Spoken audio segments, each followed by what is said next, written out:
Hi friends, and welcome to another Sunday with Sarah. I'm Sarah Baldwin, a Waldorf early childhood teacher and the owner of Bella Luna Toys. And this is my weekly blog series on which I discuss Waldorf education, child development, the importance of play, craft ideas, and sometimes I use this time to answer your questions, one of my favorite things to do. So I got a great question this week from Angela, who wrote, Sarah, I have a question. I feel like there are probably others dealing with the same thing. What do you do when your spouse isn't on the same page as you? My husband is huge into video games, sci-fi movies, and TV shows. He loves technology and really doesn't have much interest in creating or nature. He's also made a point that it's important for children to know how to use technology because it is so prevalent in today's society and will be for years to come. I'm not sure how to feel about that argument. I've brought up alternative educational philosophies to him, and he's told me that he's heard from a teacher that those kids are always behind. Also, what would be the best thing to do when someone offers to watch our son for us? They're doing us a favor, and we feel a bit rude telling them they can't have the TV on the whole time. Our son has really come to love a certain TV show, and so have we, to be honest, and he'll beg us to watch it and get really upset if he can't. He's almost 20 months. I feel like it's still possible to kick the habit, but how do I get others on the same page? And how do I keep him interested in other things? He also has no patience being read to. Thanks so much. Well, thank you, Angela, for your question. And you are right that this is a common question, and I'm sure will appeal to a lot of viewers. And this was a question that I had, very same question, almost 20 years ago when I was new to Waldorf education. And I remember visiting first Waldorf school I ever visited, Pasadena, California, and driving there with my husband to attend an informational talk. And on the way there, my husband was a bit argumentative and saying, I don't know about this no TV thing. You know, I really, this day and age, how can you avoid it? And everything in moderation. I don't see how it can hurt a child. But we went, we spent a few hours there. We listened to teachers talk. We visited classrooms. I think the most impressive thing to me was seeing the children play. These children played differently. I'd been working in a mainstream preschool at the time, and what I noticed about the kids at the Waldorf school was they were playing out of their own imaginations, whereas at the school I was teaching at, all the free play time was acting out TV shows and TV characters.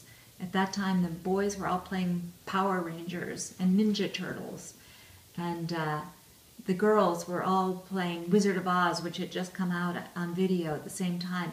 It was all they played every day. And at the Waldorf school, what I saw were children, girls and boys playing together and making up stories out of their own imagination. Now they were kings and queens, and then they were fairies and animals, and their play was very fluid, and it was really remarkable. But anyway, we listened to the teachers talk, and they talked on the subject of media, and seeing with believing. And driving home, my husband said to me the same day, well, I see now, turning off the TV, I see it couldn't really hurt a child. So we did not turn off our TV right away. At this time, my older son, Harper, was about 4 years old, and we were new to all this, but we were living in Los Angeles, the media capital of the world. And my husband was in the entertainment industry. I used to be part of it. All our friends were. I didn't question watching videos or television for children. And although my son only watched educational shows and carefully chosen videos, but until I visited the Waldorf school and began reading more, I hadn't questioned it. But it was, perhaps a year later, the following spring, every spring, The Center for Commercial Free Childhood sponsors TV Turn-Off Week and challenges families to try turning off their television for a week and doing other things, getting out in nature, doing crafts, making art, visiting friends, going for a hike. So we decided to participate in TV Turn-Off Week, and I, like your very young son, my son had his favorite shows and would whine and demand to watch TV at certain times, and I really wondered how I would make it through a week without the electronic babysitter. My husband worked long hours at the time. I was home alone. How was I going to get dinner made or even take a shower without TV?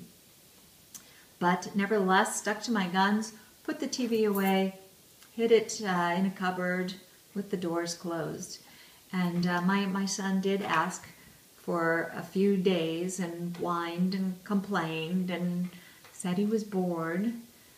But at the beginning of the week, I had gone out and bought a lot of new art supplies, nice drawing paper and new crayons and colored pencils. And what I noticed was midweek, my son started drawing. Now, previous to this, he was just scribbling, and over the course of the week, he spent so much more time drawing. Suddenly, his drawings transformed into figurative images of pirate ships and knights and castles and dragons, and it was really remarkable. And he seemed to become more quiet and calm in his play.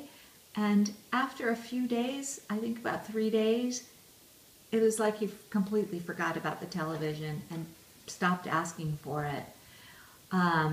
It was really remarkable, and by the end of the week, we decided not to turn it back on, and he pretty much grew up. His younger brother came along, and they lived without TV or much computer time until they were perhaps in middle school. Now, to answer some of your husband's questions, that's just my experience, but and my son was a little younger than yours is now, but these questions are common. We're in the 21st century. Technology is part of our everyday life. Everyone uses it. You know, our kids need to live in the real world, and won't they be at a disadvantage if they haven't been taught these things in childhood when they grow up and get to school, get to college, get to the workforce? Well, Rudolf Steiner, the founder of Waldorf education, felt very strongly that imaginative play in early childhood is the key to creative thinking later in life, and that children who are allowed to play freely out of their own imaginations and are creative in childhood, they go on to be the innovators later in life, not just the consumers of this media, but they're the ones who will go on to create and imagine new technologies that we haven't even dreamed of yet. And anything we teach them today when it comes to technology is going to be completely obsolete in a few years, completely extinct probably by the time they're grown up and in the workforce. And if you know kids who 10 years ago were taught computers and computer programs, popular computer programs in kindergarten and school, 10 years ago no one had yet dreamed of the iPad.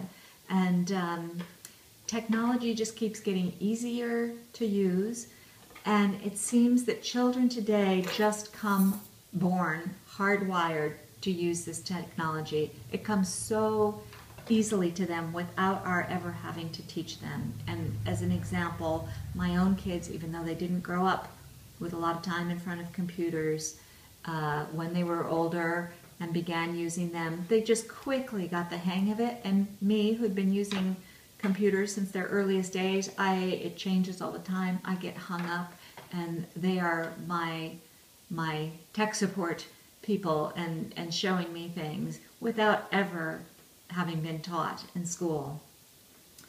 And what I want you to think about is what children are not doing when they're in front of a screen in early childhood. or in later in their childhood years. When they're in front of a screen, their eyes are engaged, they are maybe typing, maybe swiping a finger or moving a mouse. What they're not doing is they are not jumping, they're not running, they are not balancing, they're not swinging. And all these things we know now, all this movement, big gross motor movement, large movement, are so important for developing a child's brain and for developing their learning capacities. Rudolf Steiner said this way back in the 1920s, and now modern brain research is bearing this out, how the brain develops through movement, the importance of movement for children.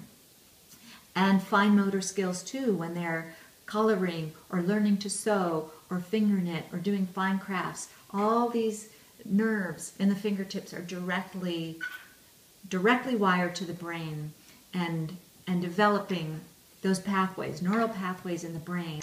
And so it is so very important for children to be in movement, to be building those fine motor skills. It is going to do so much more to help them succeed later in life, academically as well as socially. And I want to point you to the work of Jane Healey, Dr. Jane Healey, and she's written books that really might persuade your husband to think differently about how much screen time your son is exposed to. Just a note, too, that at 20 months, that's very young, and the American Academy of Pediatrics recommends no screen time at all for children under 2 years of age. And they're a pretty mainstream organization. But anyway, Jane Healey is an educational psychologist, and she's done a lot of studies in neuropsychology, and she's written several wonderful books. The one I really recommend is called Endangered Minds, and it's about the effect of media, computers, video games, television on children and on their brains as they develop. And another more recent one is Failure to Connect, how computers affect our children's minds and what we can do about it. Full of really great statistics, very readable for the layperson, very convincing arguments. So it's not just Waldorf, woo-woo Waldorf teachers who have these crazy ideas that children shouldn't spend too much time in front of screens. More and more research, again, bears out this importance, and more educators and doctors are aware of this.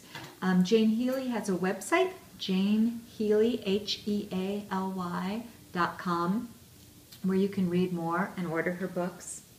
And as for your question about babysitters, that's a really tricky one, isn't it? And I think it's something that I faced as a parent once we did decide to turn off our TV, and that others face. So what I suggest is, if someone is taking care of your child in your house, it's your house, and you do have rights to make the rules in your house. And of course, it's easiest if your family is in agreement to just get rid of the TV altogether. But if not, it's perfectly reasonable to say we're raising our son without television, and give some suggestions, books to read. But I think you'll find in time your son will find plenty of things to engage with once you do take away screen time. It's a little trickier when it's at someone else's house. You can't really make the rules in someone else's house. And I know when my kids were growing up, even though we didn't have TV at our house, of course there were times they were exposed to it. We didn't live in a bubble. And again, you can't make the rules at someone else's house, but you can gauge the situation, gauge the relationship and the friendship, and explain that we're raising our children without TV or a lot of media time, or we tried to limit it, and would appreciate if he spent as little time as possible in front of the screen. There are going to be other people who you might feel are going to be touchy about it, and you don't want to offend someone or offend their choices. And then you might just have to live with the fact that it will be on, but you might want to think twice about if that's someone you want your child to spend much time with in their home. It's tricky, it's touchy.